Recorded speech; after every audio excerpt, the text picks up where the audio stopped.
Good morning, good afternoon, good evening, whatever time you're watching, whatever time you're listening to this podcast. Welcome to Your Onion Podcast.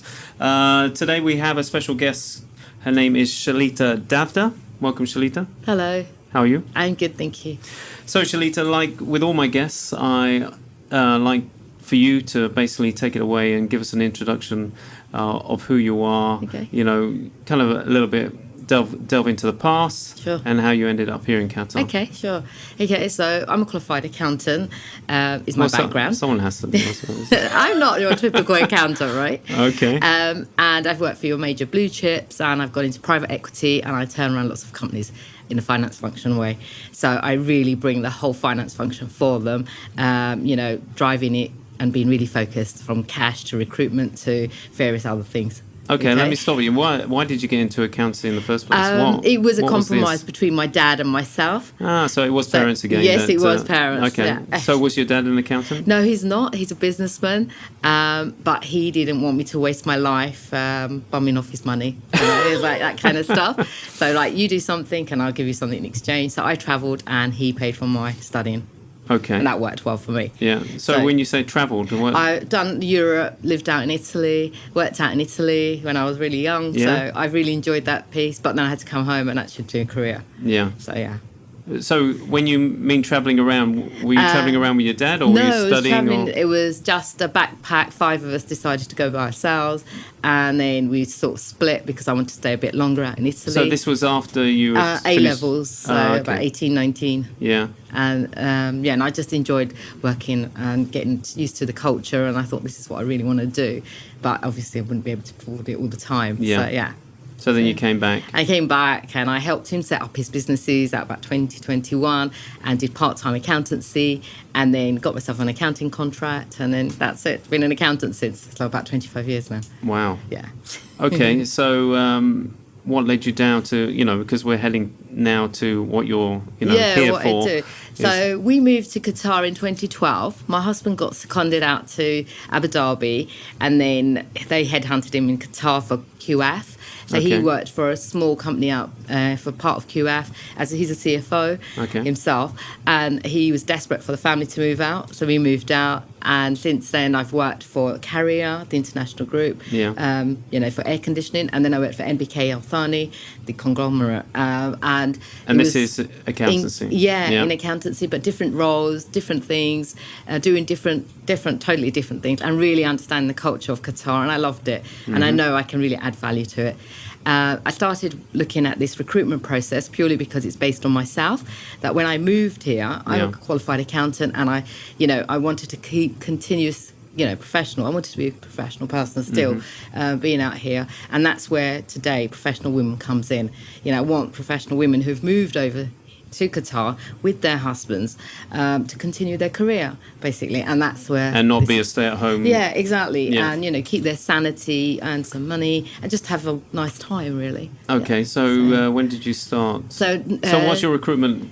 Taken me so long. So it's called Professional Women. Okay. And it's taken almost 2 years to get to the stage. So I've done a lot of research and got an understanding of where and how and what. Even though we lived here, I worked full time. Yeah. So I didn't have the opportunity then. And gone back home, I've really thought this is where the whole is in Qatar. Really, there's a real demand for it. Yeah. And hence the reason I started it. 2 years? Yes. So you were working? I've been working, still working. While you were saying this? Yes, and I'm still working at home. Are you still working? Yeah, still work at home. Okay. So I'm a contractor, freelance, and I work for startups and private equity, and I do that. And on a Saturday and Sunday, I do lots of things like this, and I have lots of meetings on a Sunday morning from about 5 o'clock in the morning. Oh, wow.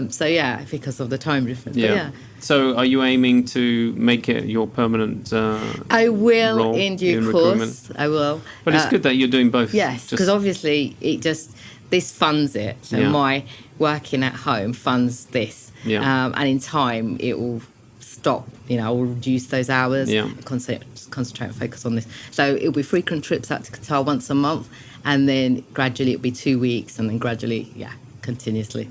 Okay. So how's it been over these last 2 years to actually set up professional It's been women? a real struggle because a lot of people are not women, oh my goodness, it's a cultural thing. And the question is, why women? And then when I tell them, they really understand that. And then they okay, I get it, I understand. So it has been a struggle, but I'm getting there. I think things have turned around a little bit in the last sort of 6 months. Yeah? Yeah. Why? I think a lot of people are becoming more, they like the idea and they're willing to see me. I don't know why. Have conversations. I've had Skype calls. It's just, I think slowly, I think it's going to work. And I think it will work. Because I knew, we had a previous guest actually who set up a recruitment company for women a few years back, maybe 4 or 5 years back, and it kind of fizzled out. And her experience, it was Elspeth who came on the show quite recently about talking. Actually, she was on Doha Heat, but she was talking about how difficult it was, and breaking down those barriers, and for companies to actually take her seriously, rather than. That's right. Yeah, it is, and I think it's hard. I think, but perseverance, and you get there. Yeah. So I've had a successful few days.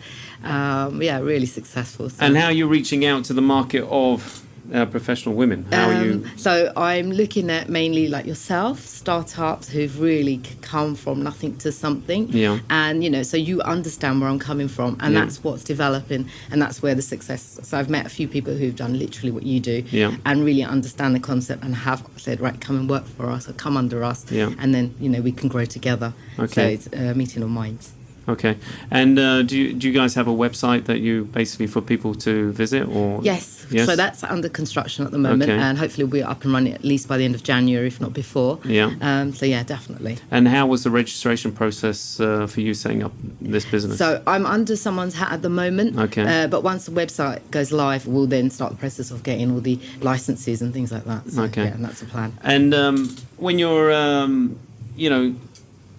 do you really actually? Well, you're an accountant, so you actually like going through loads of paperwork and looking at people's CVs and stuff like that. Is that? I think that I think it's not about so much the CV. It's a right caliber of staff. I think what really happens in the Middle East, as a general, is that if there's not a certain word on the CV, it's disregarded. But when you actually talk to someone, that's when you understand what they're like. So you might not have the VAT experience, but you might have an element of it. You might not be a top 4, but you've probably had more experience than a top 4. And that's what's really the gap. So I think that's where I'm, going to be looking at, not just because you're top 4, ACA. It's got to be an all-rounder, I think, and that's what they really need in Qatar. And are you looking more for the local hire, the professional woman that's actually here in Qatar, or it doesn't matter, wherever? It's a mix of both. Yeah. Yeah, it's going to be a mix of both. I'd love to concentrate on the Qatari women too. Yeah. I think they've got they've got a lot to give as well. And so, be a mix of both at the moment. Okay. Yeah. Do you like the whole face-to-face kind of meetings? I love it. I love the face-to-face. I think it's so easy to do a face-to-face rather than the phone or WhatsApp. I think that's so much easier to talk to you directly. Then you get a view of someone and know their perception, where they're coming from. I think it's a lot better. And what skills do you think that you've taken from accountancy? kind of planning, organising. Okay, so there's that whole budget. Yeah, I think strict.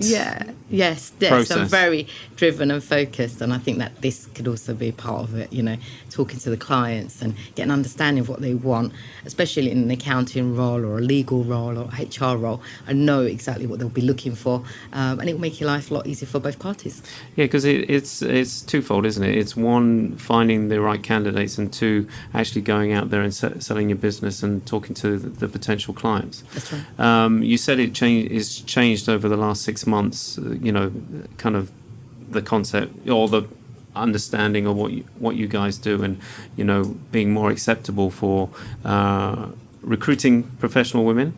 What else have they what kind of requests do you get, or what are they looking for, these clients? So a couple of the Qatari ladies I've been speaking to have got their own businesses, who are setting up further businesses and are looking for women to come on board, because they believe there's a market for it, hence that change over the past 6 months.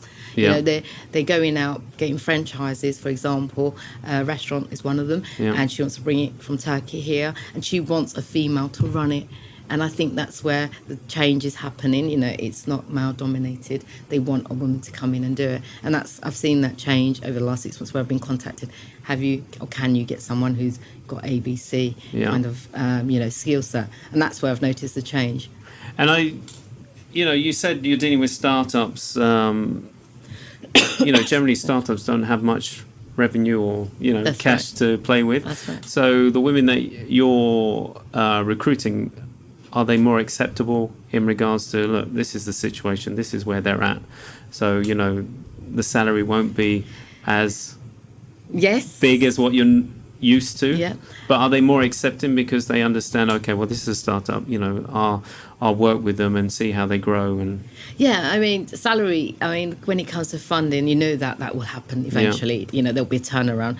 So at the moment, we work to a really strict budget. Yeah. And you just got to be honest with yourself and say, well, I don't have that kind of funding for this at the moment. Yeah. But maybe we can work something out And eventually. are the professional women more acceptable because they have come with their partners? There's not as much pressure. That's right. Yes, exactly. Yeah. Yeah, definitely. Yeah.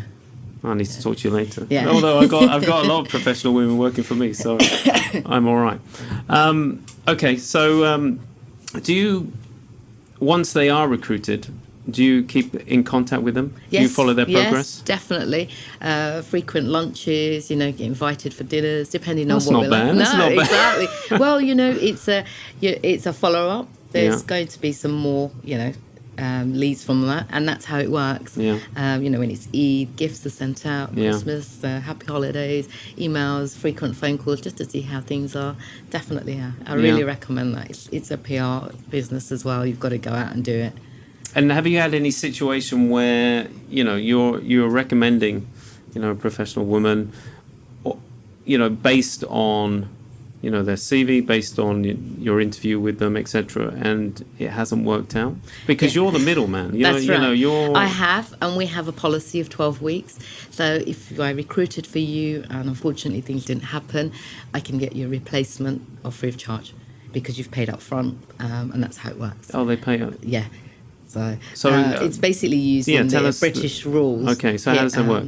So if you were to recruit myself, for example, and it didn't work, and you phone me and say, well, look, this isn't working and stuff, it'll be okay, get your replacement, you're within your 12-week period, and I would find you someone equivalent to that and replace that person. Oh, okay. So, yeah. Yeah, but that can't be too easy, can it? No, it's not easy, but it's a service which... having worked in the UK and being on that side of things where I have recruited and it hasn't worked for me, and I've had the opportunity to replace someone free of charge, so I'm providing that service here too, because I think it's only fair. Things don't always work out. You might not be looking for something, they might not be looking for something. So how does it work? So- In regards to me as a client, if I'm looking for someone, I basically hire you on a Retainer, possibly, depending on the level you're looking at. Okay. So if there are various levels, so you could go from anything from a PA to your qualified accountant or your director. Yeah. And there's various commission-based. Again, it all varies. Yeah. And there's that policy, again, of 12 weeks. You have that. Okay. So if you recruited a PA, for example, and it didn't work out, and she's on band rate between a certain salary rate, then it's a certain commission there's on that. a commission on that. Okay. Yeah, that's in just really simple format. Oh, yeah. Yeah, I can go into detail, but I'm sure you don't want to know the worry detail. about that. Yeah. Okay. What kind of jobs are you kind of covering? We're looking at PAs. Looking at Qatar Airways. Look at a lot of people in their duty-free shops. Okay. So that's one. Yeah. Again, QF are looking at a lot of IT people. Oh, okay. So again, that's and they'd like a female to come in. It's easy to talk to, locals. So various different roles. So professional, not so professional, not so skilled, various jobs there. Yeah, because in my business, it was very much at the beginning, or my company, very male dominated. But my head of film was a lady. Okay. And she ran ran the film department, and it made me realize, and also having a wife at home, that you're very good at multitasking. That's right. And holding so many things up Many at the balls same in the time, air. where Yes, the guys definitely. can only focus on one thing at a time. Especially me, I can only focus on one thing I at a don't time. think you're an exception to the rule. I think there's many. So that's why I like to introduce more And hence women the into reason the for workplace. professional women, yeah. And also it changes the whole dynamics of the office as well. Yeah, I think we're softer, yet we're very focused and assertive in our mannerism as well. Yeah, and no, we get absolutely. things done. Yeah, you get things done, and you're very organised, and Yes. you're very, driven. yeah, Yes. it's great. And that's why I think there is a gap for professional women in Qatar. Having worked out in Qatar, or been in Qatar, worked in Qatar for these companies, and what I've achieved for them, I know that I can achieve more. Yeah, as well. but do you get feedback from your professional women as well? Especially for ones that have recently only come into the Middle East and in Qatar as well, because the work environment isn't the same sometimes in certain companies. There might be very Western orientated companies that have a Western ethos and working environment. Or there might be, an Asian kind of working environment, or there might be an Arabic working environment. How do they? Do you have to give them a kind of like an introductory?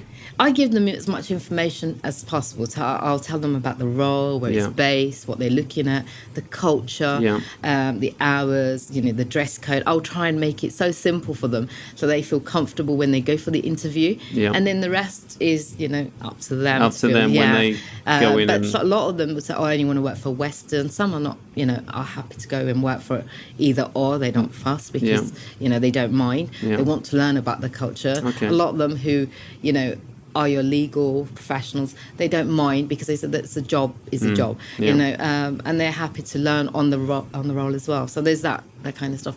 But then, here is a totally different aspect. So we can say we want a woman between the ages of 30 and 40, whereas in the UK you can't say that. So no, we're quite very specific in what we want here. Yes. So, there is no kind of rules. That's right. Or you have to work a Saturday, things like that. And how does so I'll make this as transparent to the person I'm recruiting, and give them as much information so they have no surprises at the other end. Yeah. Okay. So what are the future plans for you? Moving hopefully, forward? Definitely. Professional women will take off. Yeah. Then the plan is by the end of January, website goes live, and then it'll be a real focus on many other companies. Well, actually, this probably will go out in January because we got such a backlog of podcasts to go out. So yes, brilliantly, so in January, actually, yeah, great. Yeah. And then taking it from there, meeting many more large companies like QP, working on, and the top four accountancy practices because they're always looking for women.